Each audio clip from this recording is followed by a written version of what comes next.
नवाब महबूब आलम खान नाम पे బేజాదా है ఆ పేరుకి ఓ టేస్టీ స్టోరీ ఉంది. అదొక్కటే కాదు, royal chef, culinary expert, food consultant, షాహీ చెఫ్ లాంటి ట్యాగ్స్ కూడా ఉన్నాయి. కానీ వీటన్నింటినీ ఒక్క కేసు మార్చేసింది. ఎంతో మందికి అసలైన హైదరాబాదీ దమ్ బిర్యానీ టేస్ట్ చూపించిన ఆలం ఖాన్ ఇప్పుడు జైల్లో చిప్పకూడు తినాల్సి వస్తుందని ఆయన కూడా ఊహించలేదు. Waqf board panel lawyer Khaja Moinuddin murder కేసుతో ఆలం ఖాన్ జైల్లో ఊచలు లెక్కబెట్టాల్సిన పరిస్థితి వచ్చింది. అసలు ఎవరి నవాబ్ మెహబూబ్ ఆలం ఖాన్? మర్డర్ కేసుకి ముందు ఆయన రియల్ ప్రొఫైల్ ఏంటి?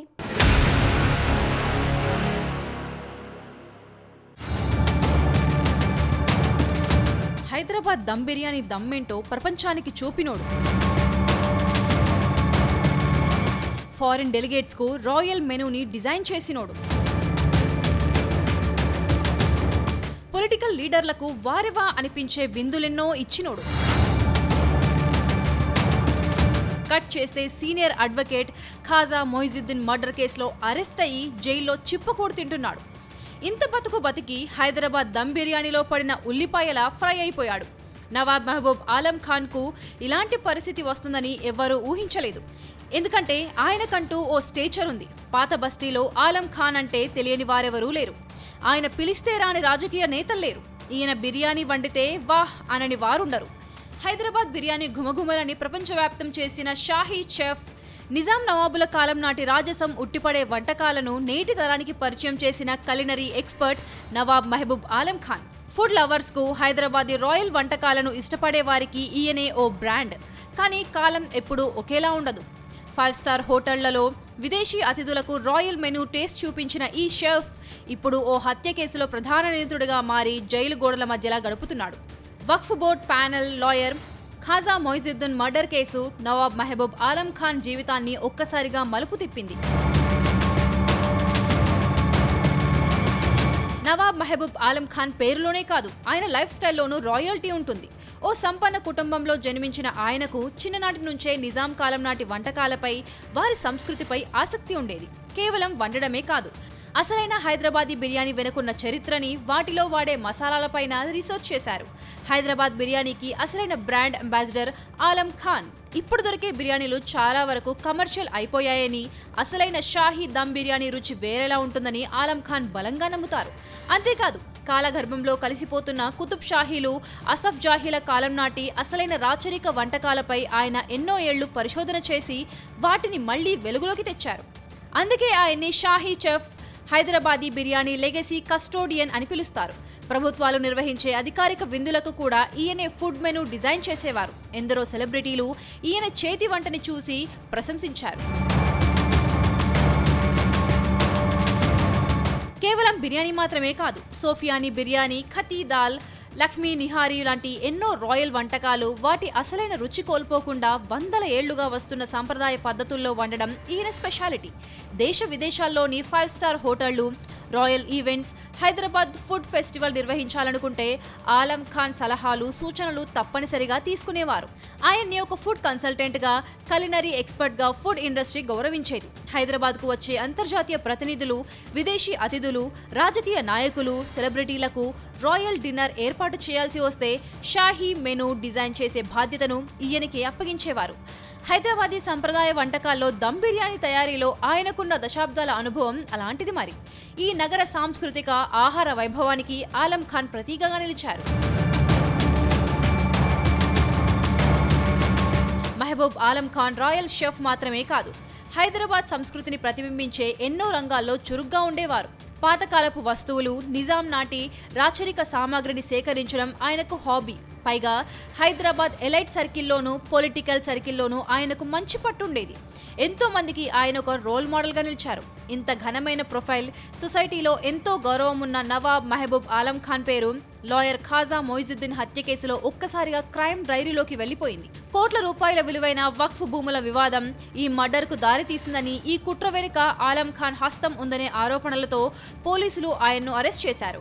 రాయల్ షెఫ్గా ప్రముఖుల ప్రశంసల మధ్య గడిపిన మెహబూబ్ ఆలం ఖాన్ ఇప్పుడు జైల్లో ఖైదీగా మారడం హైదరాబాద్లో బిగ్ సెన్సేషన్గా మారింది.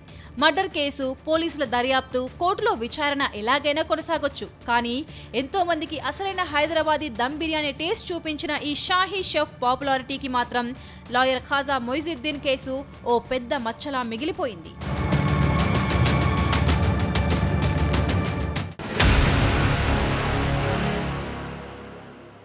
ఇది Mehboob Alam Khan back and story.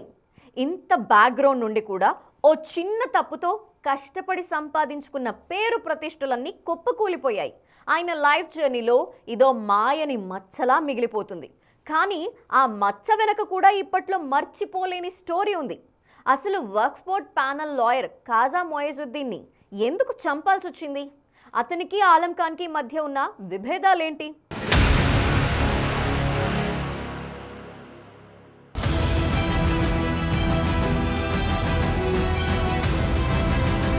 హైదరాబాద్లోని పాపులర్ పర్సనాలిటీలో ఒకరైన మెహబూబ్ ఆలం ఖాన్ పేరు Waqf board panel lawyer Khaja Moinuddin హత్య కేసులో బయటకు రావడం సిటీలో బిగ్ సెన్సేషన్ గా మారింది. సమాజంలో ఎంతో గౌరవమున్న వ్యక్తి ఇలాంటి వివాదంలో చిక్కుకోవడం వెనుక దశాబ్దాల నాటి భూ వివాదముంది. అదేంటో డీటెయిల్డ్ గా చూద్దాం.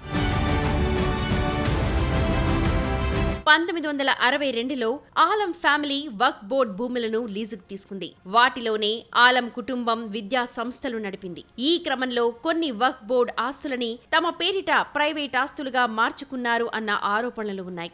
వక్ఫ్ బోర్డ్ ఆధీనంలోని అన్వర్ ఉలూం కాలేజ్, ముంతాజ్ కాలేజ్, హైసా హై స్కూల్ లాంటి విద్యా సంస్థలు ఆలం ఫ్యామిలీ ఆధ్వర్యంలోనే నడుస్తూ ఉన్నాయి. మర్డర్ కు గురైన అడ్వకేట్ ఖాజా మొయిజుద్దీన్ కూడా ఈ విద్యా సంస్థల్లోనే చదివారు. మెహబూబ్ ఆలం ఖాన్ సాధారణ వ్యాపారవేత్త కాదు. హైదరాబాద్ ఫుడ్ కల్చర్ ని గ్లోబల్ స్థాయికి తీసుకెళ్లిన లెజెండ్. అదొక్కటే కాదు, విద్య, వ్యాపారం, రెస్టారెంట్లు, వక్ఫ్ వ్యవహారాల్లో ఆలం ఫ్యామిలీ హవా నడుస్తోంది. హైదరాబాద్ డక్కన్ సిగరెట్ ఫ్యాక్టరీ వ్యవస్థాపకుల్లో ఆలం ఖాన్ తండ్రి షా ఆలం ఖాన్ ఒకరు. ఆలం ఫ్యామిలీకి చెందిన రెస్టారెంట్స్ హైదరాబాద్ ఫుడ్ లవర్స్ లో బాగా ఫేమస్. కాంగ్రెస్, బీఆర్ఎస్, బీజేపీ ఇలా పార్టీ ఏదైనా సరే అన్ని పార్టీల నేతలతో ఆలం కుటుంబానికి సన్నిహిత సంబంధాలున్నాయి. ఆలం ఖాన్ కుమారుడు ముజాహిద్ ఆలం ఖాన్ మొన్నటి వరకు తెలంగాణ కాంగ్రెస్ వైస్ ప్రెసిడెంట్ గాను బాధ్యతలు నిర్వర్తించారు. అంతేకాదు హైదరాబాద్ ఎంపీ అసదుద్దీన్ ఓవైసీ ఫ్యామిలీకి ఆలం ఫ్యామిలీకి చుట్టరికం కూడా ఉంది. ఎన్నికల సమయాల్లోనూ హై ప్రొఫైల్ మీటింగుల్లోనూ ఆలం ఖాన్ పేరు తరచుగా వినిపించేది. పాత బస్తీలో ఆలం ఖాన్ ఫ్యామిలీకి పొలిటికల్ గాను మంచి పట్టు ఉందన్న టాక్ ఉంది. ఇంతలా హైదరాబాద్ లో హవా కొనసాగించిన ఆలం ఖాన్ పాపులారిటీ ఈ ఒక్క మర్డర్ కేసుతో మళ్లీ పైకి లేవనంత లోతుకు పడిపోయింది. ఈ మొత్తం వివాదానికి మెయిన్ రీజన్ వందల కోట్ల విలువ చేసే కొన్ని ఎకరాల వక్ఫ్ భూములే. మెహబూబ్ ఆలం ఖాన్ కుటుంబం దశాబ్దాలుగా ఈ భూములను తమ ఆధీనంలో ఉంచుకుంది. ఖాజా మొయిజుద్దీన్ తెలంగాణ వక్ఫ్ బోర్డ్ కు ప్యానల్ అడ్వకేట్ గా బాధ్యతలు స్వీకరించిన తర్వాత ఈ భూములపై ఫోకస్ పెట్టారు. అవి వక్ఫ్ బోర్డ్ ఆస్తులని, వాటిని ఆలం ఖాన్ కుటుంబం నుంచి స్వాధీనం చేసుకోవాలని చట్టపరమైన చర్యలు ప్రారంభించారు. దాంతో ఆలం ఖాన్ కుటుంబానికి కోట్లలో గట్టి షాకులు తగలడం మొదలైంది. తమ ఆధీనంలో ఉన్న వక్ఫ్ భూములకు ఎసరు పెడుతున్నాడు అన్న కోపం ఆలం ఖాన్ ఫ్యామిలీలో తీవ్ర అసహనానికి, కక్షకు దారితీసింది. అడ్వకేట్ ఖాజా మొయిజుద్దీన్ కోర్టుల్లో వరుసగా పిటిషన్లు వేస్తూ ఆలం ఖాన్ ఆధీనంలో ఉన్న భూములను వక్ఫ్ బోర్డ్ స్వాధీనం చేసుకునేలా ఆర్డర్స్ తీసుకురావడం మొదలుపెట్టారు. దాంతో తమ పరువుతో పాటు కోట్ల రూపాయల విలువ చేసే ఆస్తి చేజారిపోతుందని ఆలం ఖాన్ తీవ్ర ఆవేదనకు, ఆగ్రహానికి గురయ్యారు. లీగల్ గా ఖాజా మొయిజుద్దీన్ తట్టుకోవడం కష్టమని భావించారు. కోర్టు తీర్పులు తమకు వ్యతిరేకంగా వస్తుండడం, మొయిజుద్దీన్ రాజీ పడకపోవడంతో అతన్ని దారికి తెచ్చుకోవడానికి అన్ని రకాలుగా ప్రయత్నించారు అన్న టాక్ ఉంది. కానీ మొయిజుద్దీన్ వెనక్కి తగ్గలేదు. దాంతో అతను బతికుంటే ఆస్తులు మిగలవని భావించారు. ఈ క్రమంలోనే సుపారీ గ్యాంగ్ ని సంప్రదించి అడ్వకేట్ ఖాజా మొయిజుద్దీన్ ని చంపేందుకు స్కెచ్ వేశారు. పక్కా ప్లాన్ ప్రకారం ఆయన్ని దారుణంగా హత్య చేశారు. చివరకు కుట్ర బయటపడి అరెస్ట్ అయ్యేందుకు అయ్యేందుకు దారితీసింది. సైంటిఫిక్ ఇన్ఫర్మేషన్ కలెక్ట్ చేయడం జరిగింది. చాలా ప్రాంతానికి వెళ్ళడం జరిగింది. ఎందుకంటే ఇమీడియట్లీ ఆఫెన్స్ అయిన తర్వాత ఈ అలీజ్డ్ అక్యూజ్డ్ ఎవరెవరు ఉన్నారో వాళ్ళందరూ కూడా పారిపోవడం జరిగింది. వాళ్ళ కోసము చాలా పార్టీస్ని మనము పంపడం జరిగింది. వాళ్ళందరూ కష్టపడి ఇన్ఫర్మేషన్ కలెక్ట్ చేసి లోకల్ హ్యూమన్ సోర్సెస్ని కల్టివేట్ చేసి 7 అక్యూజ్ని ఈరోజు అరెస్ట్ చేయడం జరిగింది. ఆ ఒక ఆఫెన్స్లో యూజ్ చేసిన ఒక స్కార్పియో వెహికల్ని 10,10,000 రూపాయలని ప్లస్ దీనిలో వాడిన మొబైల్స్ ఫోన్స్ కూడా సీజ్ చేయడం జరిగింది. సో దీని భాగంగా ఈ యొక్క ఇన్వెస్టిగేషన్ని మొత్తం ఈ కాన్స్పిరసీని చాలా ఆల్మోస్ట్ 7 days నుంచి మన ఆఫీసర్స్ అందరూ కూడా రాత్రి పగలు కష్టపడి అందరు కూడా మన టాస్క్ ఫోర్స్ ఇన్స్పెక్టర్స్ అందరు కూడా కలిసి ఈ అందరు కూడా పట్టుకోవడానికి చాలా కృషి చేశారు.